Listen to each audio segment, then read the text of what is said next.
Señores, una vez más les digo que el interrogatorio al que me someten es inútil. Deténganme aquí para siempre si lo desean. Enciérrenme o ejecútenme si necesitan una víctima para aplacar esa ilusión que llaman justicia. Pero no puedo decir más de lo que ya dije. Les conté con absoluta sinceridad todo lo que recuerdo. No he ocultado ni alterado ningún hecho. Y si algunas cosas continúan siendo imprecisas, se debe únicamente a la nube oscura que cayó sobre mi mente. A esa nube y al carácter confuso de los horrores que me han traído ante ustedes. Les repito, no sé qué ha sucedido con Harley Warren, pero espero casi que goce de un sereno olvido, si es que en alguna parte existe algo tan bendito. Es cierto que durante 5 años fui su amigo más íntimo y compañero de muchas de sus terribles indagaciones acerca de lo desconocido. Aunque mi memoria es dudosa e imprecisa, no negaré que el testigo que ustedes presentan pueda, como dice, habernos visto juntos en el pico Gainesville, en camino hacia el pantano del Gran Ciprés, a las 11:30 de aquella noche atroz. Agregaré incluso que llevábamos linternas eléctricas, palas y un curioso carrete de cable con aparatos conectados. Todos estos objetos desempeñaron un papel en la extraordinaria y monstruosa escena que arde todavía en mi memoria estremecida. Pero con respecto a lo que ocurrió después y a la razón por la que me encontraron a la mañana siguiente, solo y perturbado, a la orilla del pantano, debo insistir en que no sé nada, excepto lo que ya les he contado una y otra vez. ¿Me dicen ustedes que no hay nada en el pantano ni en sus alrededores que pueda conformar el decorado de aquel horrendo episodio? Respondo que no sé nada más allá de lo que vi. Haya sido visión o pesadilla, y deseo fervientemente que así sea, es sin embargo todo lo que mi mente retiene de lo sucedido en esas horas aterradoras, después de que quedamos fuera de la vista de los hombres. Ahora, ¿por qué Harley Warren no regresó? Es algo que solo él o su sombra, o algo innombrable que no soy capaz de describir, puede contar. Como dije antes, conocía bien los estudios esotéricos de Harley Warren y había participado de algunos. De su vasta colección de libros raros y singulares sobre temas prohibidos, he leído todos aquellos escritos en los idiomas que domino, pero resultan pocos en comparación con los que están en lenguas que no comprendo. La mayoría creo en árabe. El libro inspirado por el demonio que precipitó el final, el libro que él se llevó fuera de este mundo en el bolsillo, se hallaba escrito en unos caracteres que no se parecen a nada que yo haya visto antes. Warren nunca me contó qué contenía exactamente ese libro. Respecto de la naturaleza de nuestros estudios, ¿debo repetir que ya no recuerdo nada con exactitud? Considero este hecho como algo misericordioso, porque se trataba de estudios ciertamente terroríficos a los que me dedicaba más por morbosa fascinación que por legítimo interés. Warren siempre me dominó, y a veces le tenía miedo. Recuerdo todavía cómo me estremeció la expresión de su rostro la noche anterior al terrible suceso, cuando habló de manera tan insistente de su teoría acerca de por qué ciertos cadáveres nunca se corrompen y en cambio se mantienen firmes y carnosos en sus tumbas durante miles de años. Pero ahora ya no le tengo miedo a Warren, porque sospecho que ha conocido horrores que están más allá de mi percepción. Ahora temo por él. Una vez más, les digo que no tengo una idea clara de qué buscábamos aquella noche.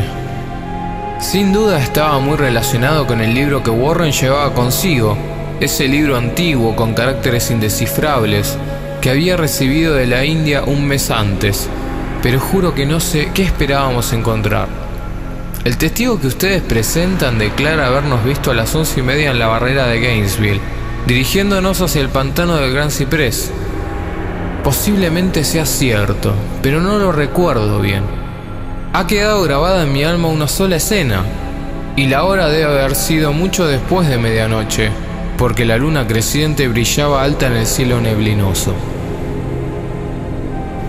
El lugar era un cementerio antiguo, tan antiguo que temblé ante los múltiples vestigios de años inmemoriales. Se hallaba en un hueco profundo y húmedo, cubierto de espesa hierba, musgo y unas curiosas malezas rectantes, e invadido por un hedor difuso que mi ociosa imaginación asoció absurdamente con la idea de rocas corrompidas. Todo daba muestras de abandono y decrepitud. Me obsesionaba la impresión de que Warren y yo éramos los primeros seres vivos que interrumpíamos un letal silencio de siglos. Por encima de la cresta del valle, una pálida luna creciente asomaba a través de los fétidos vapores que parecían emanar de la región desconocida de las catacumbas. Y a la luz de sus destellos trémulos y enfermizos, pude distinguir un conjunto repugnante de losas antiguas, urnas, cenotafios y fachadas de mausoleos. Todo ello en ruinas, cubierto de musgo, con manchas de humedad y parcialmente oculto por la densa frondosidad de una vegetación malsana. La primera impresión vívida que experimenté en esta terrible necrópolis se produjo cuando nos detuvimos con Warren frente a cierto sepulcro que no estaba totalmente cerrado, y dejamos caer algunos bultos que al parecer habíamos cargado hasta allí. Noté que llevaba conmigo una linterna eléctrica y 2 palas, mientras que mi compañero estaba equipado con una linterna similar y un equipo telefónico portátil. No pronunciamos una sola palabra, ya que por lo visto sabíamos perfectamente dónde estábamos y en qué consistía nuestra misión.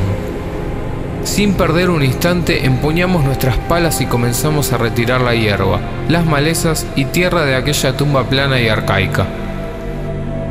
Después de despejar toda la superficie, que constaba de 3 inmensas losas de granito, retrocedimos unos pasos para examinar la sepulcral escena. Warren parecía realizar cálculos mentales. Luego se acercó nuevamente al sepulcro y, empleando la pala como palanca, intentó levantar la losa más cercana a los restos de lo que parecía un monumento en ruinas. No lo consiguió y me hizo señas para que lo ayudara. Finalmente, la combinación de nuestras fuerzas aflojó la piedra, que levantamos y desplazamos a un costado. Al remover la losa, quedó al descubierto una abertura negra de la que ascendía un efluvio de gases miasmáticos, tan nauseabundos que retrocedimos horrorizados. Sin embargo, después de un momento, volvimos a aproximarnos a la boca del pozo y las emanaciones nos parecieron menos insoportables.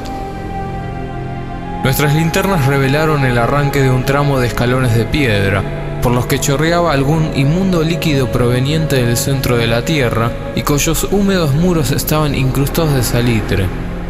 Ahora acuden a mi memoria por primera vez las palabras de Warren, que se dirigió a mí con su voz melosa de tenor, una voz que no se alteraba por nuestro aterrador entorno. Lamento verme obligado a pedirte que te quedes en la superficie, pero sería un crimen permitir que descendiera alguien con nervios tan frágiles. No puedes imaginarte, ni siquiera por lo que has leído, por lo que te he contado, las cosas que tendré que ver y hacer. Es una tarea diabólica, Carter, y dudo que un hombre que no posea nervios de acero sea capaz de contemplarlo y comprenderlo todo, y continuar vivo y cuerdo. No quiero ofenderte y solo Dios sabe lo contento que estoy de que me hayas acompañado, pero la responsabilidad es mía y no podría arrastrar allí abajo a un manojo de nervios como tú, condenándote posiblemente a la muerte o a la locura. No puedes imaginarte de qué se trata todo esto, pero prometo informarte por teléfono cada movimiento. Sabes que aquí hay suficiente cable para llegar al centro de la Tierra y regresar. Todavía resuenan en mi memoria esas palabras pronunciadas con frialdad. Todavía recuerdo mis objeciones. Creo que me sentía desesperadamente ansioso por acompañar a mi amigo en su descenso a las profundidades sepulcrales, pero él se mantuvo inflexible y obstinado. En determinado momento, amenazó con abandonar la expedición si yo insistía, lo que resultó efectivo, puesto que solo él tenía la clave del asunto. Todavía puedo recordar todo esto, aunque ya no sé cuál era esa cosa que buscábamos. Luego de que yo aceptara de mala gana su plan, Warren recogió el carrete de cable y ajustó los aparatos. Cuando me lo indicó, tomé uno de ellos y me senté sobre una lápida vieja y estropeada, junto a la fosa recién descubierta. Me dio la mano, se colgó del hombro del carrete de cable y desapareció en el interior de aquel osario indescriptible. Durante un minuto pude ver el brillo de su linterna y oír el rumor del cable mientras los desenrollaba detrás de sí. Pero el brillo desapareció abruptamente, como si hubiera encontrado un recodo en la escalera de piedra, y el sonido se extinguió también enseguida.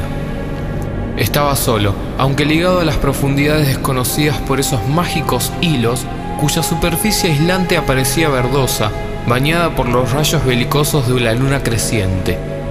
Yo consultaba continuamente el reloj a la luz de la linterna eléctrica y escuchaba ansioso y febril el receptor, pero durante más de un cuarto de hora no se oyó nada.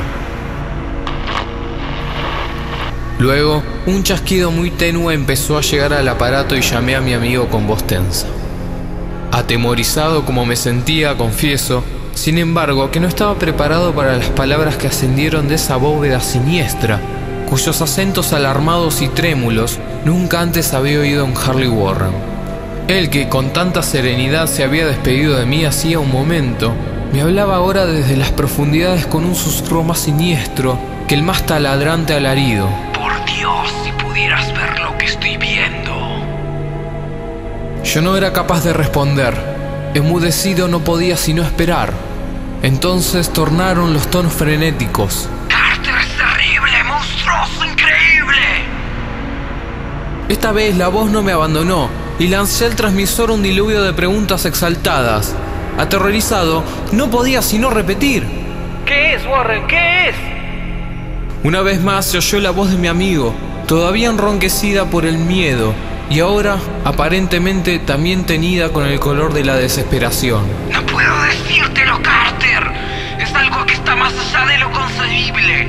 No me atrevo a contártelo. Ningún hombre podría conocer esto y seguir viviendo. Nunca soñé con algo así. Nuevamente el silencio, excepto por mi catarata incoherente de preguntas estremecidas. Y enseguida, la voz de Warren en un tono de horror salvaje. Carter, por el amor de Dios, coloca la loja en su lugar y escapa de aquí si puedes. ¡Rápido! Deja todo y sal de aquí. Es tu única oportunidad. Haz lo que te digo y no me pidas explicaciones. Aunque lo escuché, solo fui capaz de repetir frenéticamente mis preguntas. Estaba rodeado de tumbas, sombras y oscuridad. Debajo de mí latían peligros fuera del alcance de la imaginación humana. Pero mi amigo corría un riesgo aún mayor, y en medio de mi terror me ofendió el hecho de que me creyera capaz de abandonarlo en tales circunstancias. Un nuevo clic en el receptor y después de un instante, un aullido desgarrador de Warren. ¡Lárgate, por Dios, Carter! ¡Coloca la losa y dispara! Aquella expresión infantil de mi amigo, evidentemente alterado, liberó mis facultades. Le grité la determinación que acababa de tomar. ¡Warren, ánimo! ¡Estoy bajando! Pero a este ofrecimiento me respondió con un grito completamente desesperado. ¡No! ¡No puedes entenderlo! Es demasiado tarde y yo tengo la culpa. Coloca la losa y dispara. Ya no hay nada que tú ni nadie pueda hacer. El tono cambió nuevamente, adoptando esta vez un matiz suave, casi de desesperanzada resignación. Sin embargo, parecía aún tenso por mí. ¡Rápido! ¡Antes de que sea demasiado tarde! Intenté no hacerle caso. Procuré superar la parálisis que me inmovilizaba y cumplir mi promesa de lanzarme en su ayuda. Pero su siguiente grito me encontró todavía inerte, sujeto por las cadenas de un pavor inflexible. ¡Carter, apúrate! ¡Es inútil! ¡Debes irte! ¡Mejor uno que dos! ¡La losa! Una pausa, más chasquidos, luego la voz abatida de Warren. Ya casi ha terminado todo. No hagas las cosas más difíciles. Tapa esos malditos escalones y corre para salvar tu vida. Estás perdiendo tiempo. Adiós, Carter. Ya no volverás a verme. El susurro de Warren fue en aumento hasta transformarse en un grito. Un grito que creció gradualmente hasta volverse un alarido cargado con todo el horror del mundo. ¡Malditas sean estas criaturas infernales! ¡Son legiones! ¡Dios mío! ¡Huye! ¡Huye! ¡Huye! Después, no hubo más que silencio. Ignoro durante cuántos interminables eones permanecí sentado allí, estupefacto, murmurando, susurrando, llamando, gritándole al teléfono, una y otra vez. Abriéndome paso entre aquellos eones, murmuré, susurré, llamé, grité y aullé. ¡Warren! ¡Warren! ¡Contéstame! ¿Estás ahí? Y entonces sobrevino el espanto supremo, lo increíble, inconcebible, casi innombrable. Dije que parecían haber transcurrido eones desde que Warren aulló su última advertencia desesperada, y solo ahora mis propios gritos rompían ese espantoso silencio. Pero después de un instante volvieron los chasquidos del receptor y agudicé mis oídos para escuchar. Repetí los gritos. ¡Warren! ¿Estás allí? Y como respuesta oí aquella cosa que ofuscó mi mente. No pretendo, señores, explicar qué era esa cosa, esa voz, ni me atrevo a describirla en detalle, porque las primeras palabras me robaron la conciencia y crearon un vacío mental que se prolongó hasta que desperté en el hospital. Diré que la voz era profunda, hueca, gelatinosa, remota, sobrenatural, inhumana, descarnada. ¿Qué debo decir? Fue el fin de la experiencia y es el fin de esta historia. La oí y ya no supe más. La oí sentado, petrificado, en ese cementerio inexplorado, desconocido, entre rocas destrozadas y tumbas decadentes, vegetación exuberante y fétida y vapores miasmáticos. La oí brotar desde las profundidades más secretas de ese infame sepulcro abierto, mientras observaba las sombras amorfas y necrófagas danzando bajo una luna creciente y maldita.